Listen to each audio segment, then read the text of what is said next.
So, hello and welcome to our Bibliotherapeutic Book Club. Tonight, we are going to be looking at a really different poem. Can you remember the name of it, Anne Marie? 13 ways of looking at a blackbird. Correct. I've Yeah. actually printed out the poem um because it's so weird. I need to keep having a look. I love it. Yeah, I love it. I actually suspect that I did this because I've been trying to think since we were talking the other day, where did I come across this? And I suspect that I might have done it in English literature, first year English literature at uni. And it was, look, I didn't understand it at all. I didn't get the symbolism of it. And it's bothered me for 35 or 36, 40 years, however long ago it was when I was in first year. It's Yeah. bothered me. So that's one of the reasons that I've chosen it.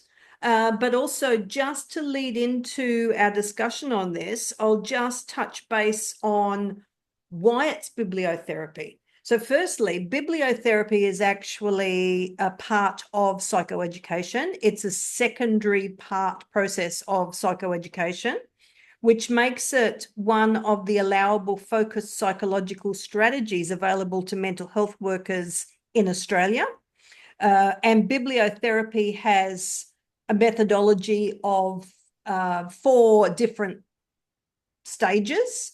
So I look for books or poems or even song lyrics, because there's so many great song lyrics that follow that methodology. And the methodology is identification, catharsis, what's the other I? Insight, and then, of course, universalization. So when you're working with people, either running book clubs or one-on-one, if you're doing bibliotherapy, you work through that methodology of the four things. Bibliotherapy is the use of the written word, whatever that is, song, poem, book, whatever it is, pamphlets, but it's the use of the written word to help somebody solve a problem. It's a really empowering process. So going back to this weird poem about a blackbird, or was it about a blackbird? I'm really keen to hear your thoughts. I don't have any answers. I'm here to discuss it with you. So let's look at what was in the poem. Yeah. So I sort of thought it went through um moods. Was sort of what I got out of it. And the one that I found most powerful was the um, number 6. Icicles filled the long window with buried glass. Yeah. Shadows of the blackbird frosted to and fro, the mood traced in the shadow, an indecipherable cause. Yeah, so that one, well, it says mood in it too, but yeah, that and but there's also um what was the other one?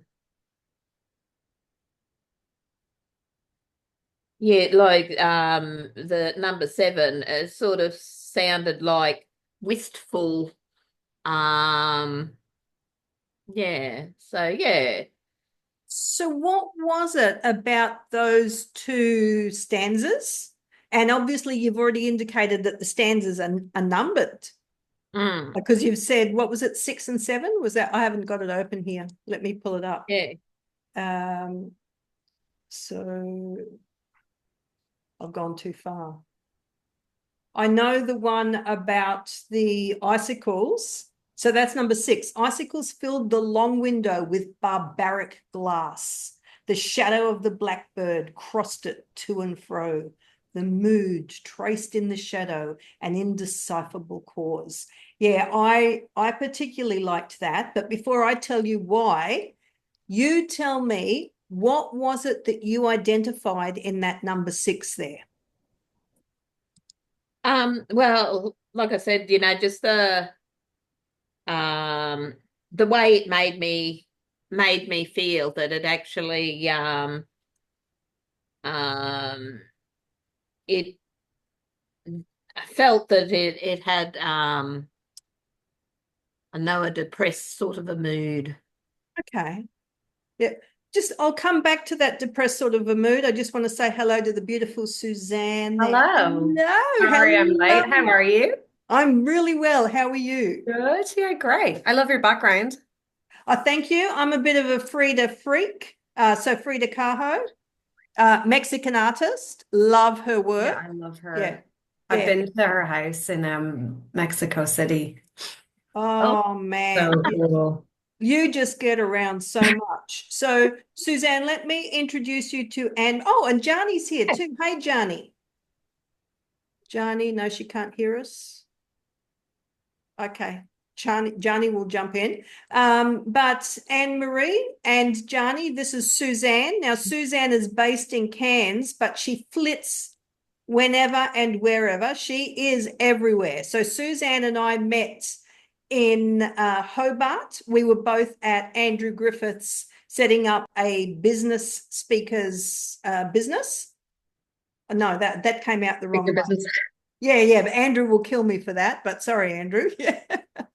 And it is Suzanne that is co-hosting the retreat in Rome both this year and hopefully next year for all of us to go to, because I'm taking a heap of people with me. So, yeah, so that's how she fits in. There's Johnny. Hi, Johnny. No, she can't hear us. Hi. Hi. Hi. I'm Hello. trying to get in on my laptop, but I can't get in. I can't work out how to do it. It won't let me in. Okay.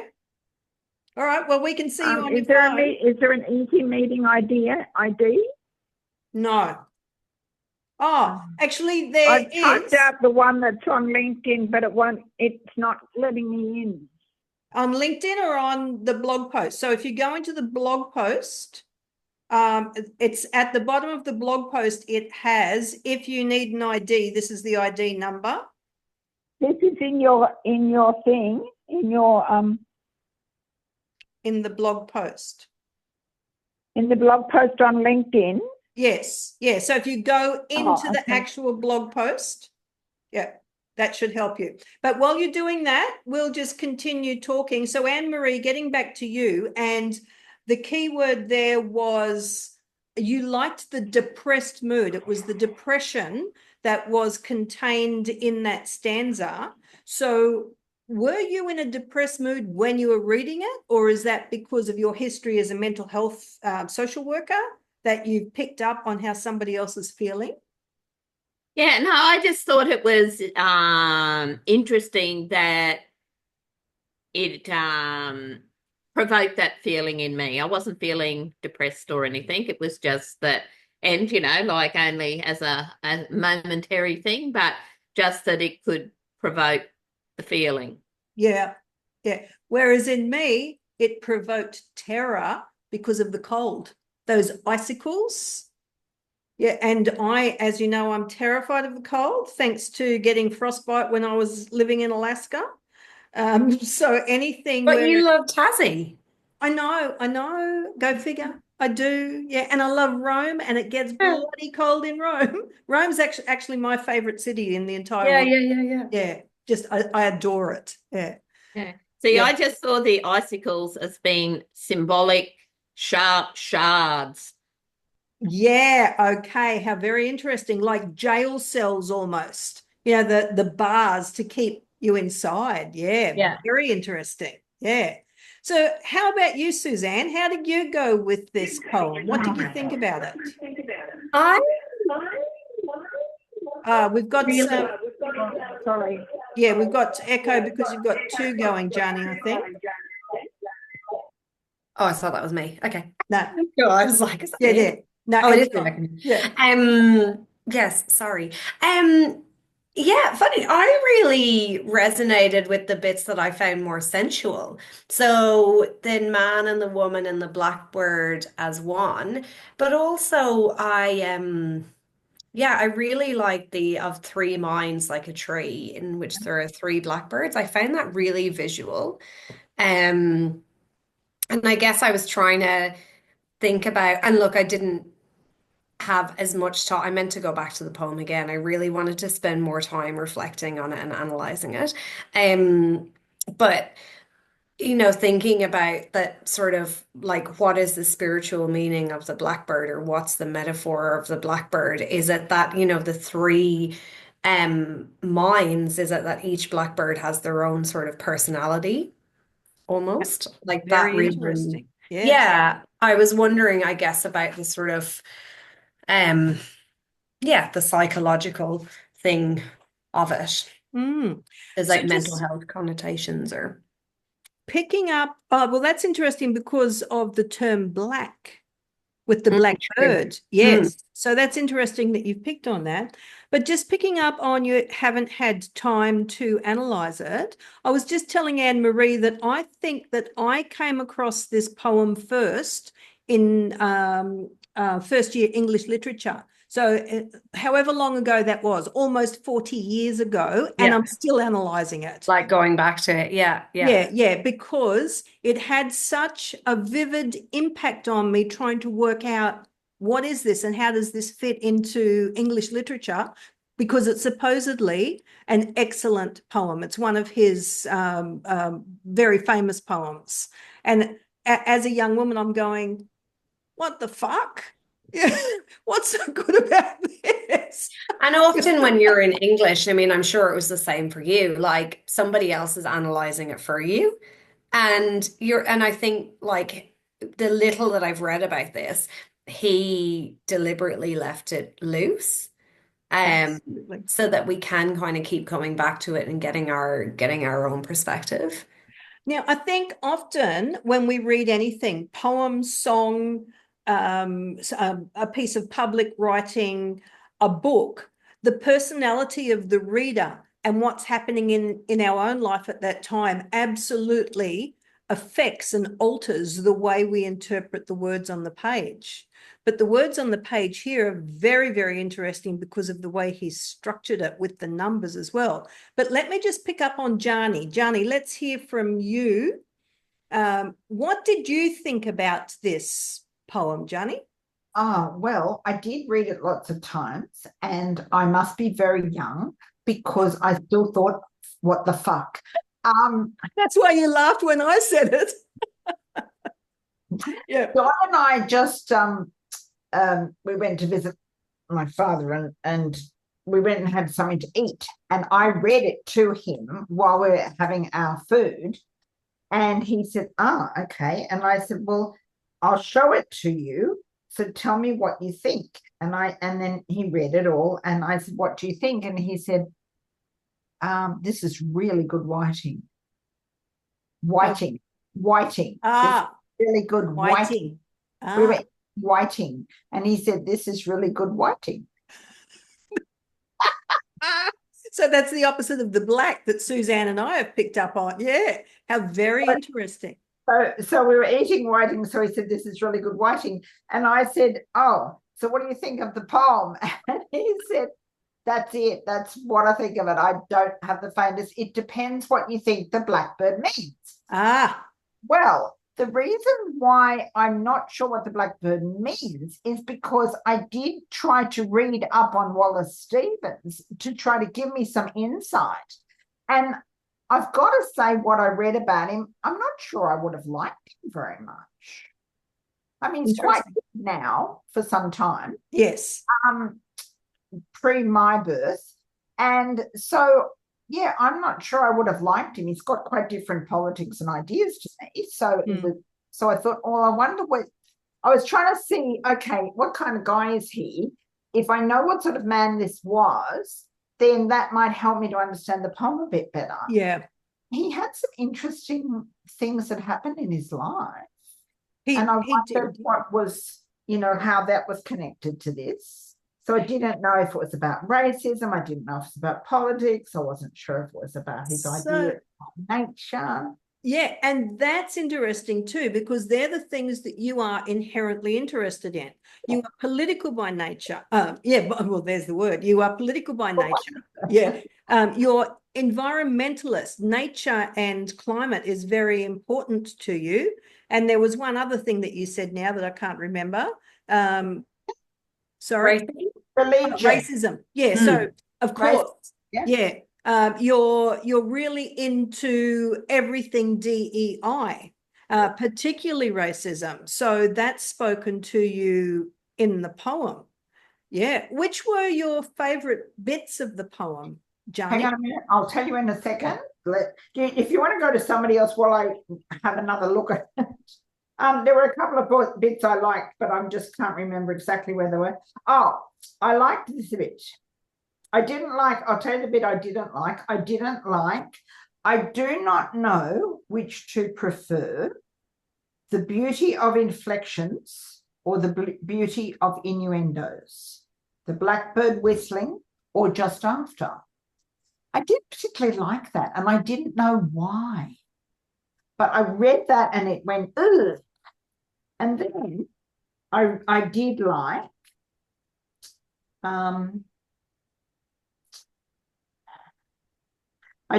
at the sight of blackbirds flying in a green light.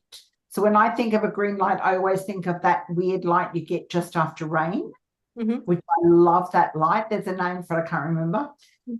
Even the boards of euphony would cry out sharply.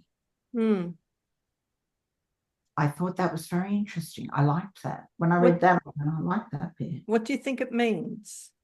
Oh, far out, Megan. I don't. Oh, sorry. Well, you might need another 40 years to think about it, as I have been for, all of these. At least I may not live long enough. Look, I think going back to our just discussion one back about this was considered to be very good writing and one of his most celebrated poems. I know when I watch a movie, I judge the value of that movie on whether or not I'm still thinking about it a couple of days later. If I'm still examining the plot and the characters and how everything fits together. So therefore, if I juxtapose that way of assessing something onto this poem, I've got to say this is also a really good piece of writing, because 40 years later, I'm still going, care? Yeah, absolutely. Care is a really good description of what I'm thinking. But can I pick up on that one that you didn't like so much, the stanza that you didn't like? When I read that, what struck me was, we've moved from 1, 2, and 3 things to now 4 things. And then five. The 4 things that he, which number is it? Which stanza? It's 5. Thank you. I'll go stanza 5, and it's got 5 lines, obviously. Yeah, but he didn't know which to like. The beauty of the inflections or the beauty of the, sorry, I'm trying to do this. Innuendos. The beauty of the inflections or the beauty of the innuendos or the blackbird whistling or just after. There were 4 things that he didn't know which to prefer.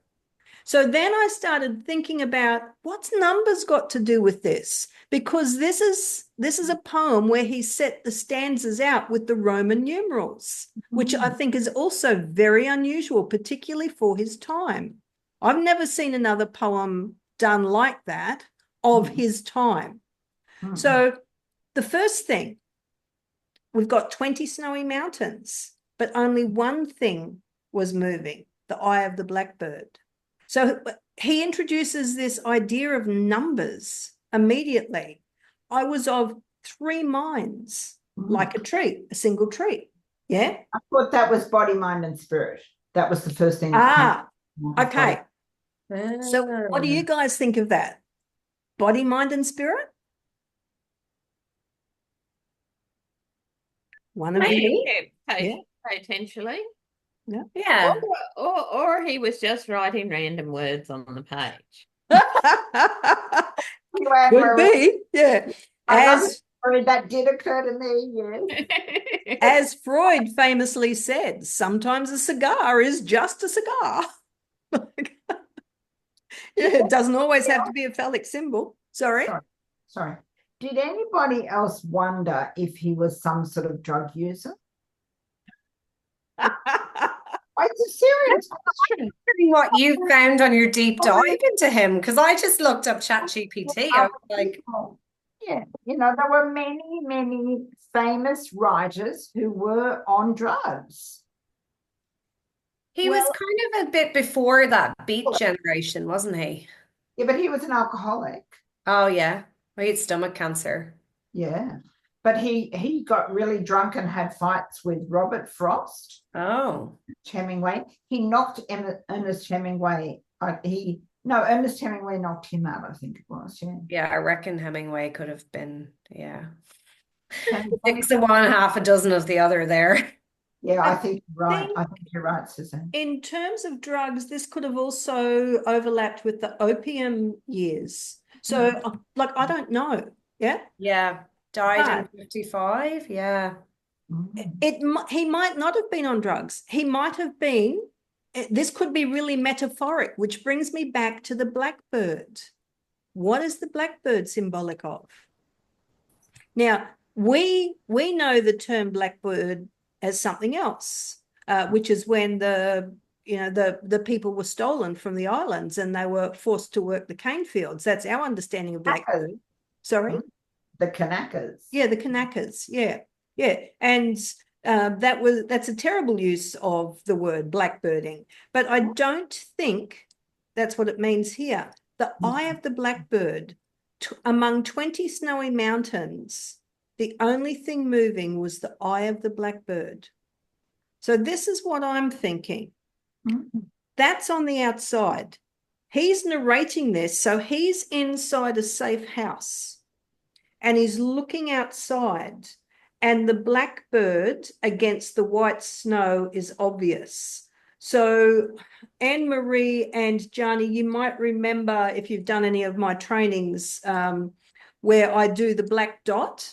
On a big piece of paper or on a whiteboard, I draw a black dot and I say to people, what do you see? And everybody says the black dot. But what they miss is the white space around the black dot. And it's in the white space that solutions are found. So that was where my mind went when I read that. Is this what he's getting at? And I think some of the other stanzas undo that thinking. But then I thought, what if we go back to the title, 13 Ways of Looking at a Blackbird? What if this is about recognition that everybody sees the same thing differently? So we can all look at a blackbird, but we will see a different aspect depending on where we're standing. Sometimes we're outside the house. Sometimes we might be the tree looking at the blackbird. And the tree would see something different in the blackbird. If we're right up close to the blackbird, we'd be seeing something different as well. So I wondered, was it about more than one way to look at something and the value of having different opinions? I don't know, but I'm interested to hear what you guys think of that. I'm laughing because while you were saying that, you pushed your chair back and behind you, Frida has a bluebird on her shoulder and it was on your shoulder. There you go. Well, Frida is one who saw things very differently as well. So does it mean that we should value different thoughts? Certainly that's what I try to do, except there are some thoughts that I just go, nah, reject straight up. Yeah, politically. Like, no. I don't know. But Anne-Marie picked up on it straight up when she was saying she wondered, was it metaphoric? This is my word now, Anne-Marie. I don't remember the word you used, but metaphoric for emotions. I don't know. Is the blackbird? Yeah. The big thing that just keeps screaming in my head is the shadow self. And two major things there. I think the second last stanza, the river is moving, the blackbird must be flying. It's almost like things are allowed to flow. They're not blocked by the blackbird. And then also the stanza about the blackbird walking around the feet of the women about you. It's like these men are wasting their time looking for like the maybe potentially non-existent golden bird without realizing there's like a blackbird in everyone. Yeah, okay. So that's interesting too. So he was raised as a Christian, and I wondered if the golden bird was metaphoric of the golden calf, from the Old Testament.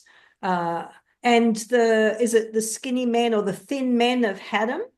Is that what Yeah. the line was? Well, I So, thought that's biblical. well, Haddam is actually a town near where he grew up. I do remember that from, when I was probably hungover in my English literature class and trying to listen and work this out. Yeah. So Haddam was a town near where he lived, and the thin man may be representative of the hollow man, like a man who has nothing to give, no depth to him. And then you juxtapose that to women who are they are the givers of life and glorious creatures.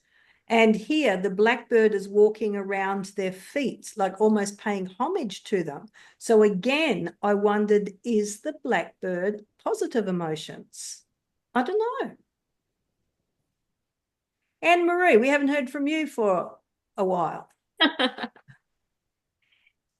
Yeah, I like the idea of all different perspectives, the different way you see it from wherever you're standing. I think that fits quite nicely. The thin men of Haddam, I sort of saw them as searching for their perfect mate, when there was actually all these real people to choose from. But yeah, I do like the perspective thing. And like I hadn't picked up on the different numbers of things. I'd sort of read over them, but I hadn't really picked up on that. So that just gives me more to wonder about him.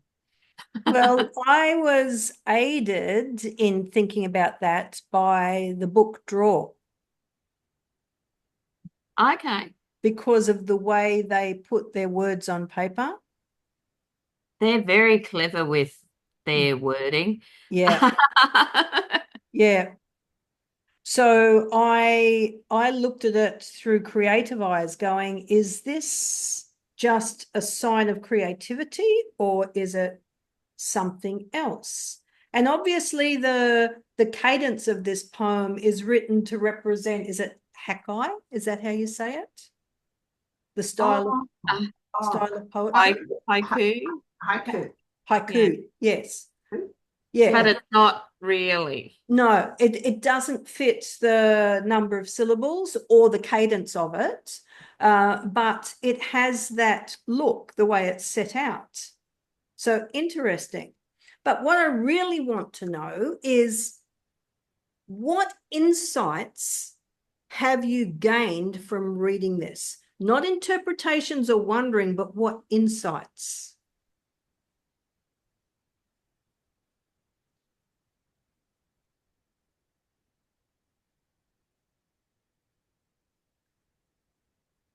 I can start. No, Suzanne, go. Yeah, go. I just need to read more poetry. And funnily enough, I saw somebody put a LinkedIn post up about finding meaning to go and sit under a tree and read 3 poems a day or 3 poems a week or something.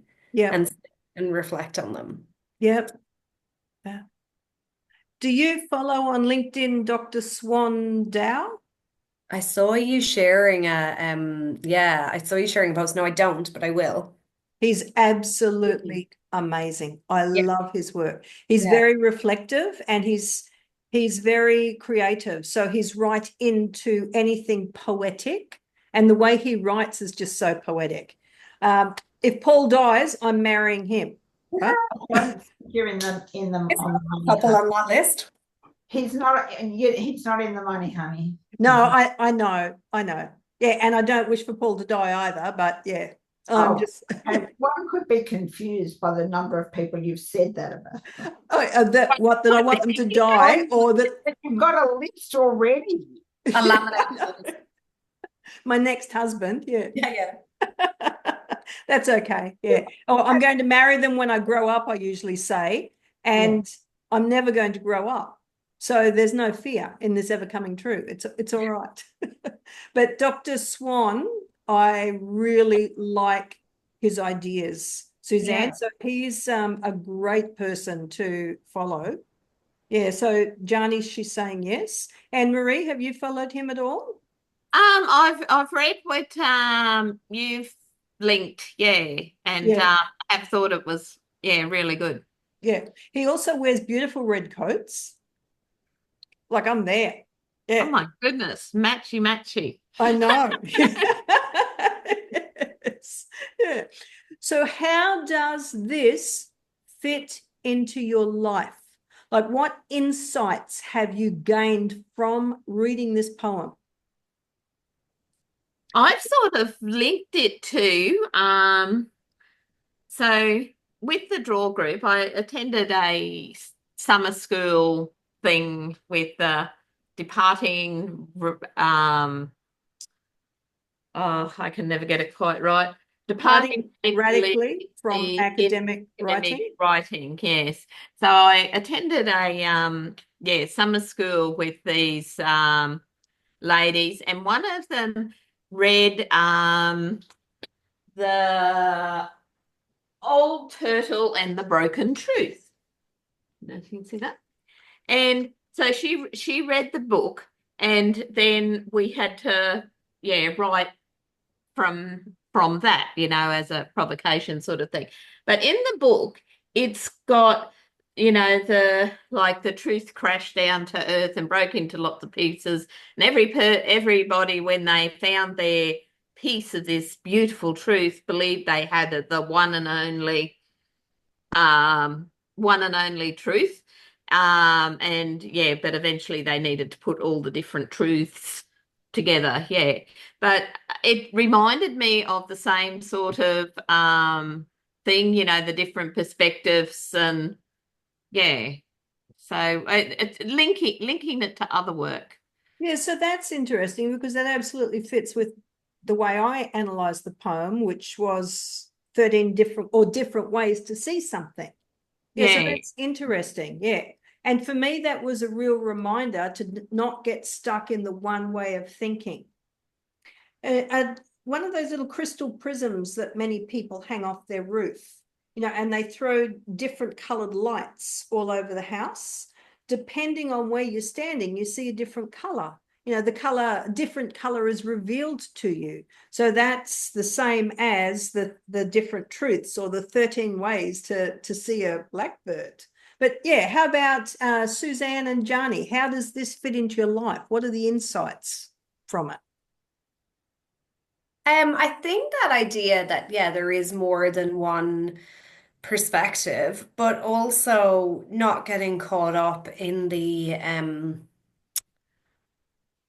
unattainable, or like that, almost like that sort of social media perfection, Instagram worthy life, and looking at like all of the aspects around, like embracing all of the selves, like the three faces of the blackbird, or the shadow self, or okay, that's really interesting. And there is nothing Instagram worthy about what I do, because like it's always rough and ready. It's like a blackbird. 80% and done is fine. Yeah, absolutely. Yep. Yeah. And do I want to do 20% more for that? That's a no from me. Just happy with the way it's going. I really like as well, like perfectionism isn't looking for perfection. It's just looking for mistakes. That's an interesting way to look at it. Yes. Yeah. Yep. Because I am a bit of a perfectionist and I do spend a lot of time looking for my errors. Yeah. Whereas I pay an editor because I don't see them. Like, Do that. I told you that the other day. I didn't even know you were allowed to do that. yeah, you can have your. I send each chapter away. As I finish the chapter, it goes to an editor who goes through it, and then at the end, the 10 chapters together go to a completely different editor. Yeah, they don't stylize, they don't discuss structure, they just edit, because my spelling is not my forte, and either is some punctuations. I'm pretty good with most of it, but some of it, and I don't see that I've missed it. Yeah. So, Johnny, how about you? How does this fit in? What are the insights for you from this poem, apart from this is really good writing? Um,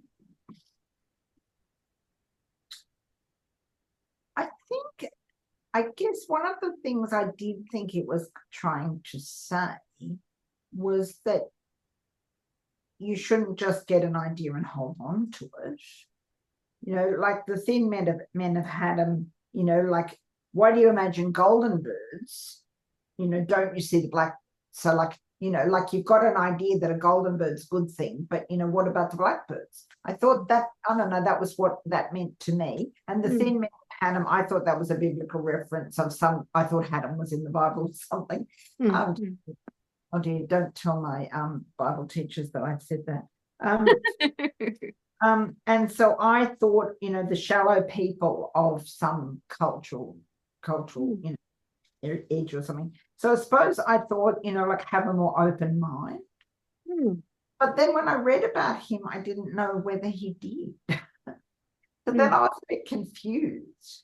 So, but insights, I guess that, you know, there's always a different, there's always something new to learn about everything, because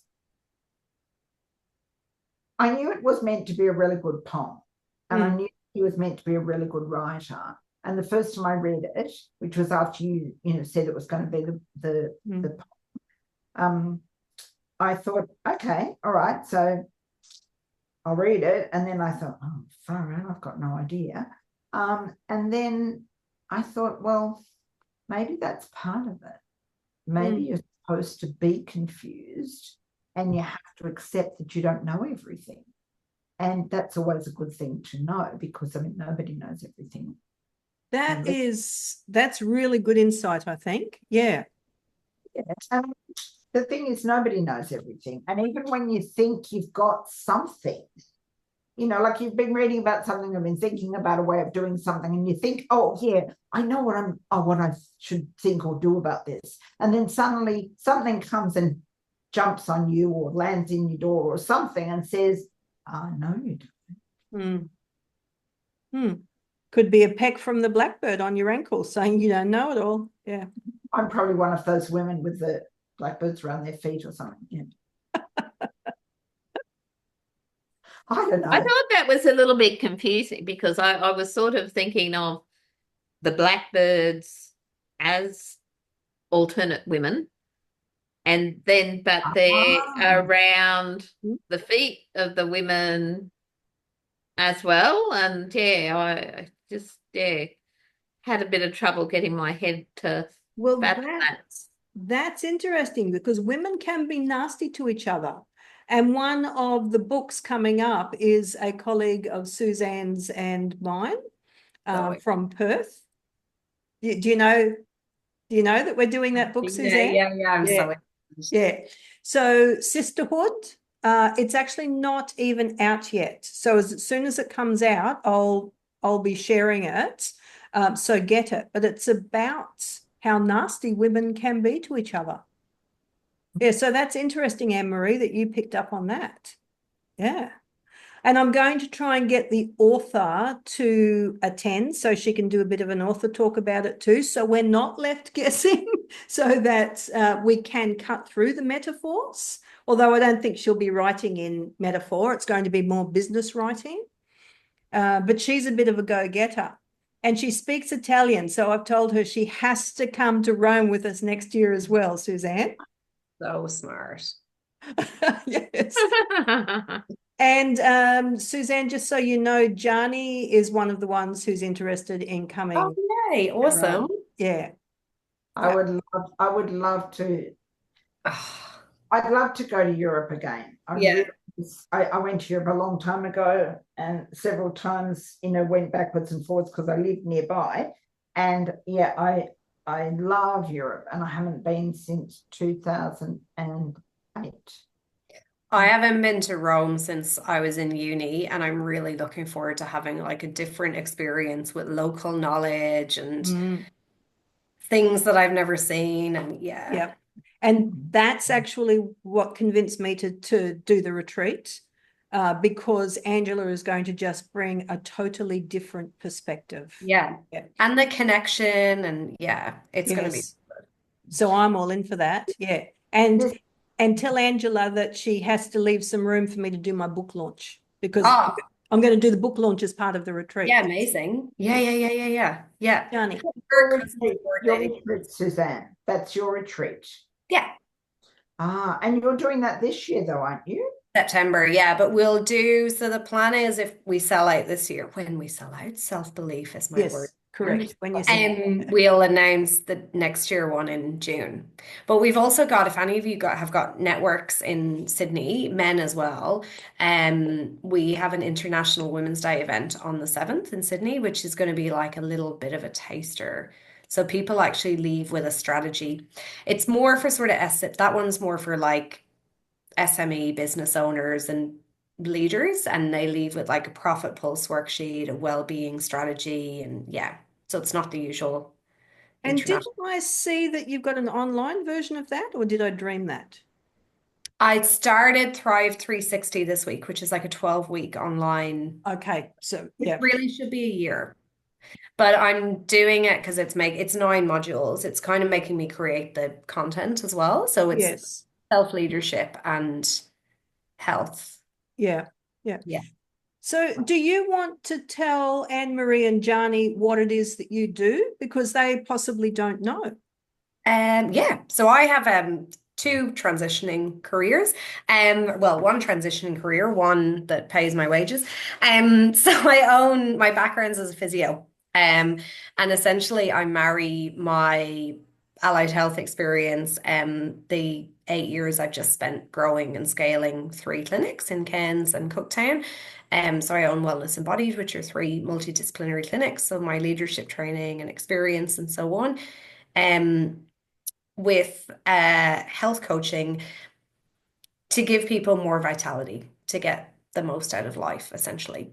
So in the workplace, inspiring people to be more accountable, appreciative, and action taking, and personally to help people to lead without self-sacrifice. It's probably the easiest way of saying it. Yeah. And I like to think I practice what I preach. So you're amazing. You're just a machine. And I see all your medals hanging behind you, like, oh my gosh. Participation medals. Well, you've got more participation medals than I have, Suzanne. There's no qualifying for Australia, no like Olympic gold medals, but you're just amazing. Failing forwards. That's what I do. I fail my way forward. It's a great way to do it. And not getting stuck on perfection. I just do what I have to do, and that's it. Okay, so we all, the 4 of us, work with people.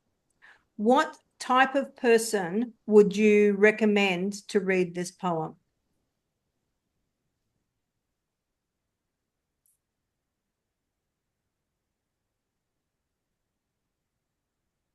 The first. Heads. So sorry, Jani, say that again. People who need to get out of their own heads. That literally was what I was going to say. So I see lots of people that I know overthink. Like, they don't even have to tell me. I just can see that they overthink. And I really think that that's probably another insight from the poem, actually, that it helped me to not be thinking about the things I've been thinking about. It was a way of escaping all of those things for a short time, to try desperately to analyze something that made no sense. But I think it's really important to sometimes take yourself completely away from what's bothering you, or what you've got to plan, or what you've got to do, so that you can rest your brain somewhere else. Very interesting. Yeah, thank you. Yeah. So Suzanne? Well, Johnny, you just articulated that much more than what I was going to, so that was great. But while you were talking, I just thought about the fixed mindset. Like, people with a really fixed mindset, like, this is what I think and this is how it is. Like, this is black, this is white, there is no gray. Yeah. How interesting that the poem talks about black and white as well. And even Dr. Don, Johnny's husband, he said, this is really nice whiting. So this is really interesting that the black and the white theme is coming through. Wow. Okay, thank you, Suzanne. Yeah. Anne Marie. And so I'll take it a little bit further in that, so most of I'm not working currently, but of the people I've worked with, most of them are Indigenous. And I think if I showed them that, they would be convinced of the craziness of the white fellow. Yep. That I don't know that it would fly at all. But then I thought about that and thought, well, that's actually being very judgmental of me. That maybe there are people that it would resonate with. But yeah, when literacy is for many is not a strong point anyway, in the written word in general, even when they're even with people with higher education, and that they do it because that's what's needed to do what they need to do. I don't think it would be sort of the opposite of yarning, isn't it? Yeah. But imagine yarning around this. But you do make an interesting point about the cultural nuances in poetry. Like, there's some poems that you just can't give to somebody from a different culture, because the metaphors mean nothing. Or the 20 snowy mountains to somebody in the Gulf where you are, what is that? Maybe if it was 20 sand dunes, it would mean something. And a crow. Days of rain. Oh, yes. 20 meters of rain, you mean? Yeah. So, Suzanne, actually, I was just thinking, if that did have stuff in it that was relevant to our landscape, because even a blackbird's not something, if we had a crow there, people would probably go searching for the meaning, because it had relevant stuff in it. Yeah, relevant symbols. Now that is interesting, because in bibliotherapy, I have had the best success when I have chosen a book to give to somebody that is already represented in the book. So a lesbian woman, I might give her a book where one of the characters is lesbian. Or if it is a person from South America, I will try and pick something that has them represented in the book. If not a character from South America, it will be something about South America. So that's one of the values as allied health professionals, as we all are, reading widely and reading outside of the genre that we like, because it's not just about us. Bibliotherapy is the use of the written word to help heal a problem. So if we're trying to help somebody else to heal a problem, we need to know what the literature is about. Right? So reading outside of our own literature, it makes me uncomfortable at times, but I've now become comfortable with reading dangerously, So reading Jordan Peterson, not that I'm comfortable reading it, but yeah, I know. But I will read it. And I read it through the eyes, or I try and read it through the eyes. The 13 ways of looking at a blackbird. I try and take a different perspective when I'm reading that book, right? And try and imagine, why would somebody value what this person is saying? Right? And I get it. It's simply written. These are really his 12 rules of life, really simple rules that everybody can achieve. So I get it. But yeah, I won't go any further because that's getting too political then. But you have to make sure that if you're recommending a poem or a book to somebody for healing purposes, that they do see themselves in the book. It's okay for all of us. We're all tertiary educated. We're all intelligent, and we're all used to working with difference. So we can read difference and draw the metaphor across into our own life, which is why I asked you all about the insight. Plus, insight is one of the points of methodology in bibliotherapy. So it's always really important to find that out. And Johnny, I don't know if you missed that in the beginning, but the 4 steps of methodology are identification, catharsis, insight, and universalization. I think you mentioned this before. Yeah, I did it last time. I'll do it at the start of every book club, just so that people understand that we're not just discussing a book, that this is bibliotherapy, the use of the written word to help heal a problem. I want everything to all begin with an I. Alliteration. Like someone else that we know. I want to go to ChatGPT. Yes. Oh, you're so funny.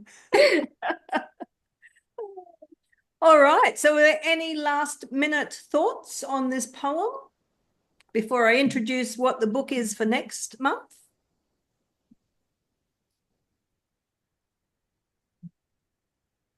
All good. My only other comment that I was going to make earlier, but then I forgot about it, was I like the way it works through the seasons. It begins with winter and it ends with winter. So it's like this, it's a journey. Yeah. Okay, so the book next month is The Wartime Book Club by Kate Thompson. Can you see that? Particularly good book. It's 2024, I think, from memory. It's not yet, 2024. It's not yet on Audible. Yes, it is. Oh, is it? Oh, fantastic. Yes. Oh. Does she narrate it herself? No. Oh. No. And yeah, it may be best reading it than listening to it, because the people talking in it are a wee bit annoying. However, I will persist and listen, because that's what I've got the most time to do. Yeah. But it's some of the narration's not is a bit annoying. Oh well, to my ear anyway. Yeah. Is it annoying with Anne-Marie? Yeah. I've got to like the sound of their voice and that sort of thing. And I usually listen to it, and when they sound like what you don't expect as well. You're like, eh. And this came out very clearly in my research, that the voice of the narrator is particularly important, both for the written word, when we're coming up with the sound of the narrator's voice in the story. So we have an imagination, and I don't know about you guys, but lots of participants said that they actually change the voice in their own head. They change it into what they think the accent of the narrator should be. So very important. And people choose their books on Audible by listening to the 30 seconds of whatever it is, the short intro. And if it is the author who's speaking, but they don't like that author's voice, they will forgive it because they want to hear from the author.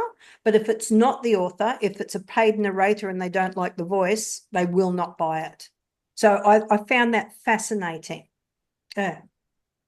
All right. So it's a fairly hefty book to read.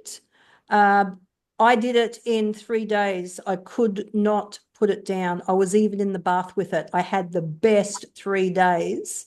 And Paul kept saying, obviously, this is a good book, because normally my books are all over the house with, bookmarks where I'm up to, and where's my book? Yeah. And I might catch half an hour to read, but this one I could not put it down. Yeah. And it's all through my thesis as well. It's very, very good. So that's that one. And then, so what are we now? We are February. That's March the 19th. So it's the same date, March the 19th. And then the following month, April, we have another book, Emotional Storms by Anne-Marie Tanny. My husband needs to read that. I don't think I'm here, but my husband's a teacher. Oh, yep. Yeah. Okay. So, Anne-Marie, is it still available on ebook, or how are you selling it at the moment? Yeah, so if you want a hard copy, the cheapest way to get it is through the strongkids.com.au website. It's strong-kids.com.au. Is the cheapest way to get a hard copy. But if you want just a e-copy through Amazon, I've got it. It's just $4.99 at the moment. Yeah. I will let him know. He has some doozies this year. Well, this will be perfect. It's really practical.